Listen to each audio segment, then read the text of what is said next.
చాలా తక్కువ ఐటమ్స్‌తో అయితే మనం చాక్లేట్ పుడింగ్ అయితే చేసేసుకున్నాం.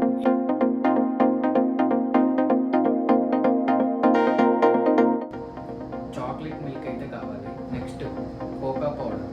నేను హర్షీస్ కోకా వాడుతున్నా. అలాగే డార్క్ చాక్లేట్ కూడా వాడతాం. Next sugar, agar agar powder, అలాగే బ్రెడ్. ఈ ఐటమ్స్‌తో మనం చాక్లేట్ పుడింగ్ అయితే చేసేసుకుందాం.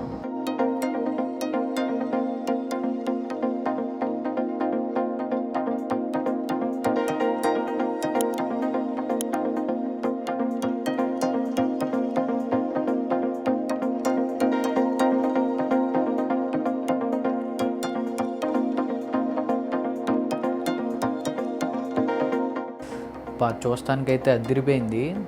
తింటే ఎలా ఉంటుందో కూడా నేను మీకు తినేసి చెప్తాను. అమ్మా నిజంగా చాలా బాగుంది. చాలా అంటే చాలా బాగుంది.